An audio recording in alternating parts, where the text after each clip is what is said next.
Welcome, hello, Yasu. Hi, it's me again, Tai, and I did promise you something. I wanted to get you involved about how I do this cheese thing. And all I need is a good pot to cook it, something for a noodle rinse, a bigger one so I can put it inside, maybe a little one because I'm working in 2 steps. And this is just for my fine work. I will show you later for my vinegar to get out the cheese and of course to cook the water, the milk. So this is what I'm doing. Also, you of course need a good milk. So today I got me 4 bottles. I will do it in 2 rows, so 2 bottles of milk first row and so the next one, because it will not get 4 liters in a row. And also you need some apple vinegar and you need some salt. And I would say let's get started about it. So first of all, we get of course the milk, and I got it fresh from the shop. The most important thing is get it as natural as possible. So we do it for 2 liters, and it's quite warm here, so it's not the stove why I'm sweating, it's because of it's getting warm again. However, the bottles you want to keep, I will show you later why. And so now let's wait the milk to get hot, not to cook entirely, but to get hot. And while that, you already can get for 2 liters about this amount of salt. So now here we got the milk already in the pot, and as you don't want the spoon lying in the pot, you can do something else to put it on. So we just wait for the milk to cook slowly up. Here you see little butter flocks. Let's see if I catch them with a camera. Yeah, here you see it. This is a little butter here, and as long as this is not melted, we don't want to start to give in some acid. Here you already see how the fat of the milk is spilling up on the top of the milk. So I did do some salt into about 1 teaspoon, and this milk is nearly warm enough. We want to get it as warm as possible without starting to cook it. So just allow it a little more warming. And I would advise you to put it from the heat before doing this. So here we are again. The melted butter fat, what was swimming on the milk, is now merged with the milk again. And the milk is getting a little clouds, but it's not fully cooked. Also, we now get our eddic, our acid here. So as I show you a little, and make sure to use a spoon, and a little again.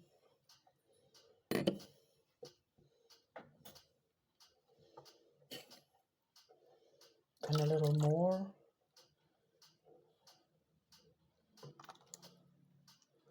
And here you already see it is getting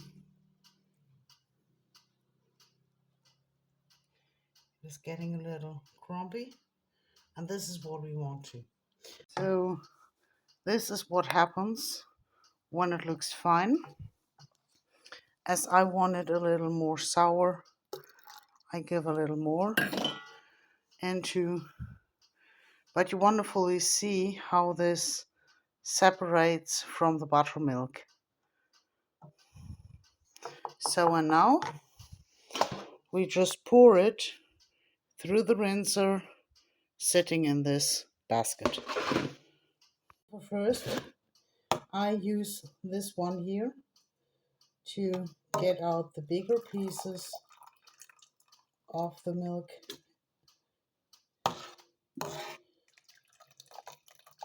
But you can do it this way, or you can also do it this way. So no matter how you prefer to do it, in the end, you just get it up carefully and move it a little bit around so the water is washing out. You could do, as said in most recipes, is just about pushing through a cloth. I don't own a cheesecloth, but I don't think I need one. So here we got the first dose of soft cheese, and we will get it a little more water out later.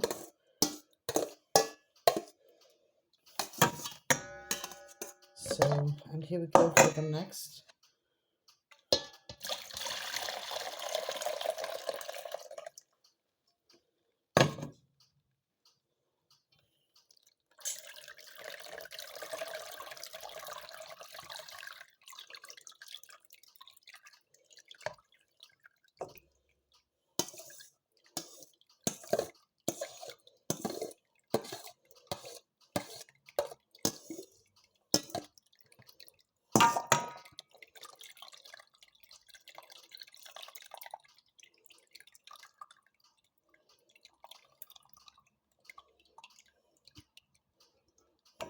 That's basically it.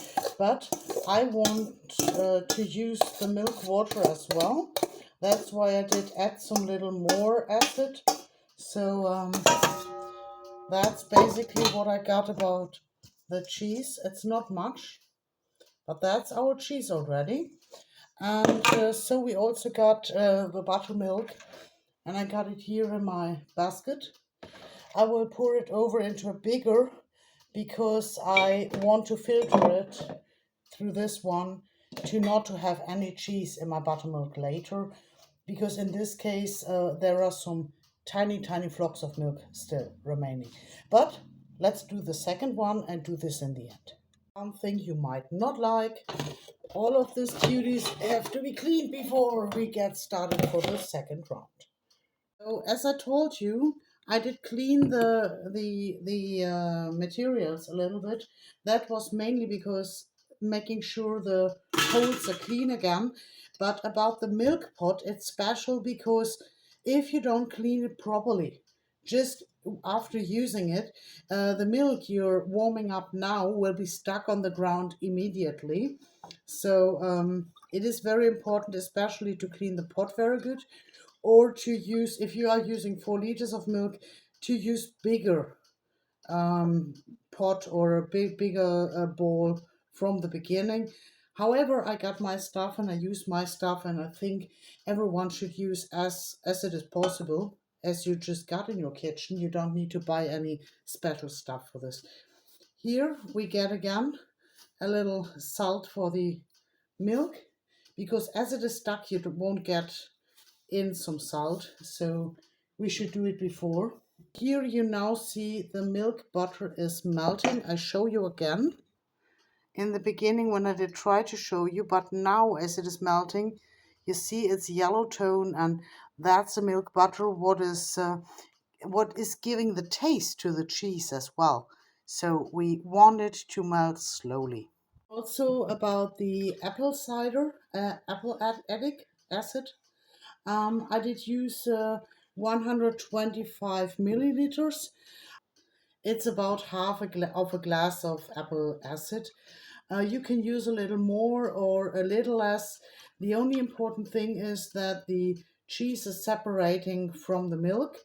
And if you want a little more, that's no problem.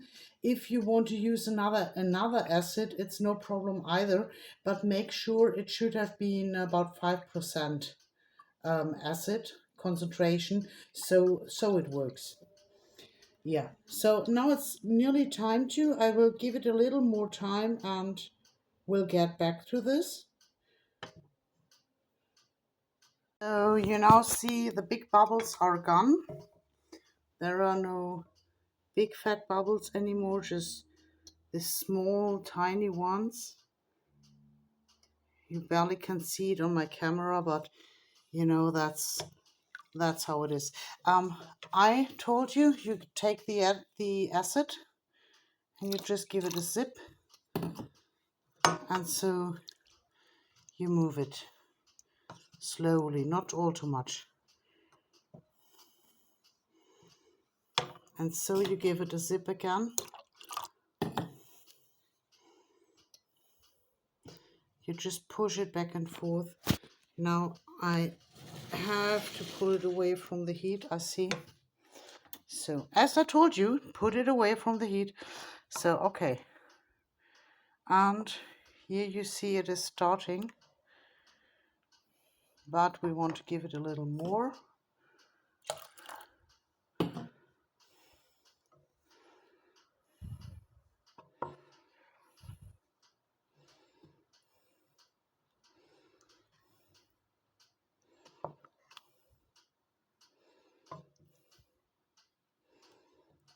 And this roughly depends on how much fat is in the milk to get it out.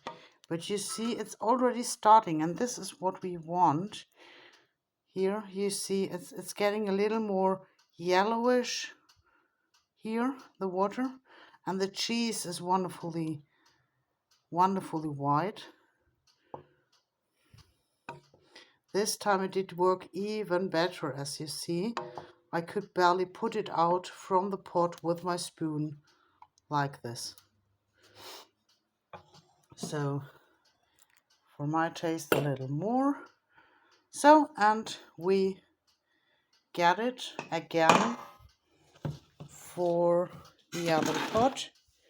So we can, in this case, absolutely take the spoon. You see it's working fine. And just put it out here.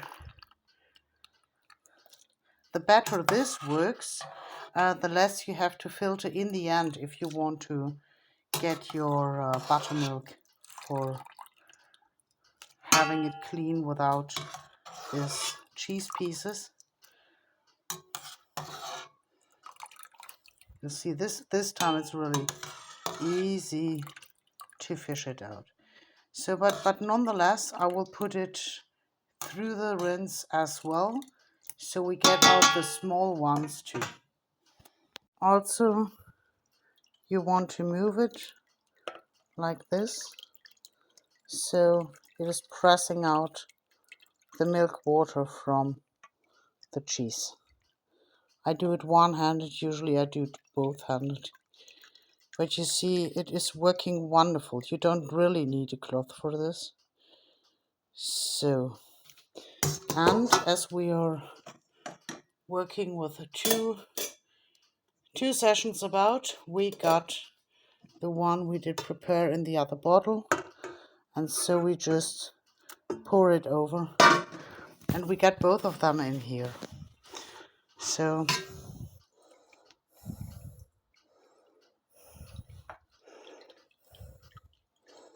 by its own weight, you see it's pressing out the water. So now I need both hands, so I get back as soon I get this cheese into the shapes I want it to.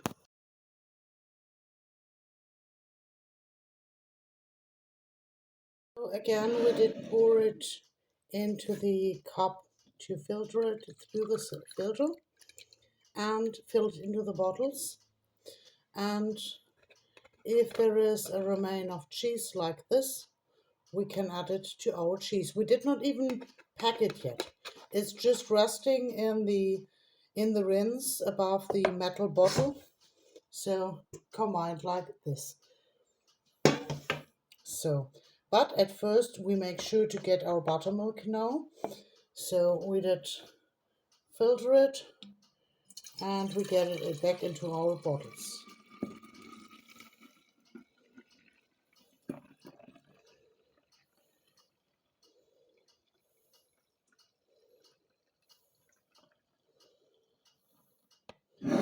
So again, as I preferred a little more salt, I'll just put in a little more salt. So here is the remain of our, you see there are the flocks inside, and as we pour it through this,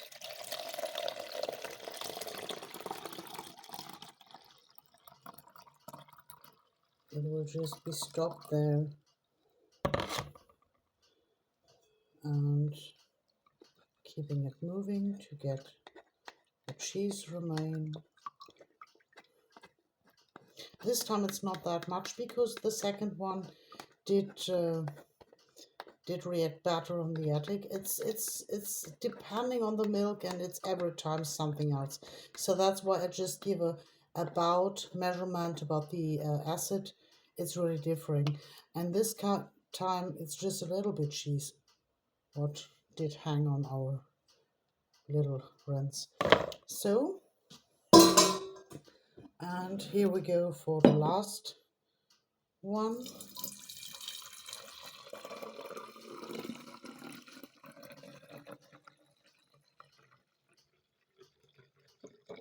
That's all we got about the buttermilk. We had this cheese waiting here for us in the rinse. Below we got a little milk water again. This is why I did keep the bottles open, so I just zip in the remain of this. So usually I get myself to the farmer and get my milk there, but as I use these bottles plenty times, so I fill them, refill them, mix them, I have to clean them now and then as for at least spilling water through. So I did peel off this, and that's quite simple. You just put the empty bottles into water, and so you can carefully get them off. And as soon you decide you want to give them back, you just lime them back on the bottle. So yeah, but however, this bottle I can use for my farmer to fill up my bottles with fresh milk from my farmer, or I can just do my mixtures here as long as I want to. And as the buttermilk is so tight, I can't clean it just by spilling it out here. They anyways clean it if you give it back, so that's an industrial cleaning of the bottles, so couldn't be better. However, I now am ready for the cheese. Are you curious? Let's see. I got this cheese here, and I got myself a little cup. Too sneaky. So I got my cheese here. So, and now I can grab it with my hands. You got two ways.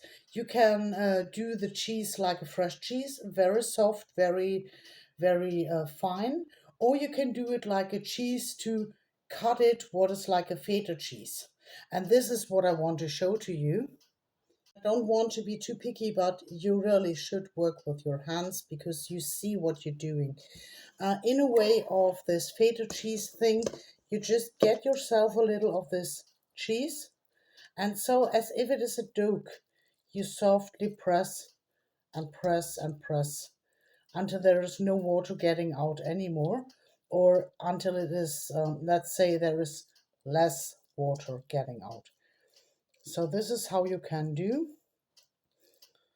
And of course you could do a cloth, but I prefer a handwork literally, because this is what connects us to eating as well. If you know what you're doing, what you're eating, as you did it all by your hands. So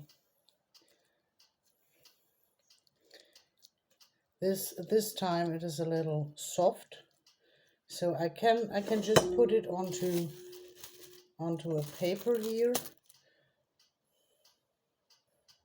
So you can just put it into a paper like this if it's all too wet, and you will see it's far less watery. It's just giving out the rest of its milk water.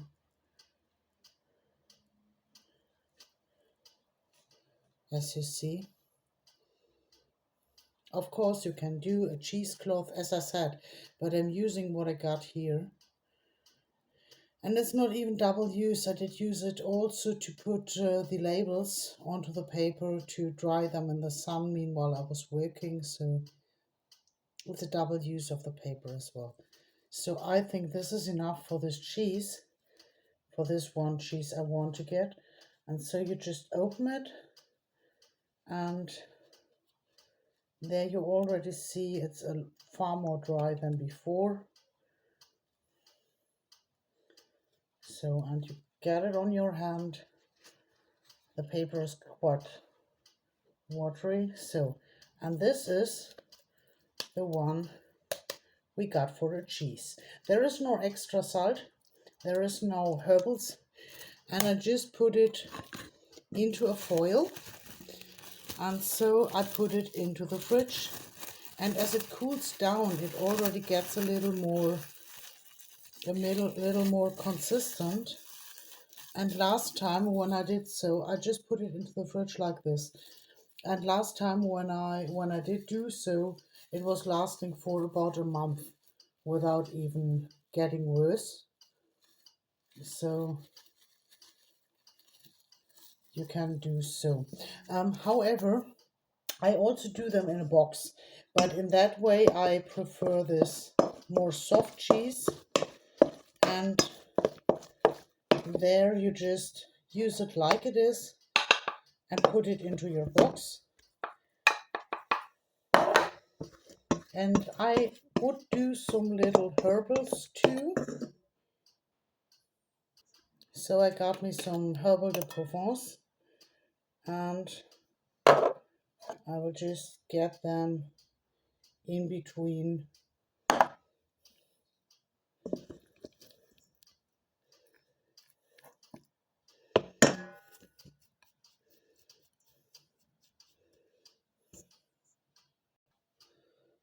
So like this.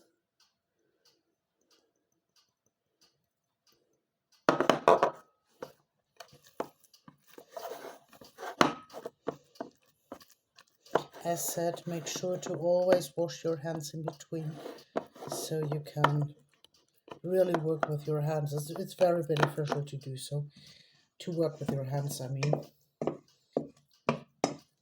Okay, and so we got the next line, and this one is without herbals, so it can squeeze through the cheese all the way. So this is basically my soft cheese, and this soft cheese you can eat on a toast or whatsoever. And I just put a lid onto, and so that's my soft cheese. And this one will get more harder by time. And also you can make sure to wrap it into paper again so it gets harder. I will show you how it looks like in a few days, but this takes a little more time. I cannot show you today. I will show you in a few days how this one did unfold. So this about the cheese making. This is my fresh cheese, and this is the cheese we are waiting to get more stable. And as it is going to be more stable, I will show you. So here, as I did promise you, I want to show you the cheese. I had to give it a little taste before already. You see it already has a good structure if you see it from the sides.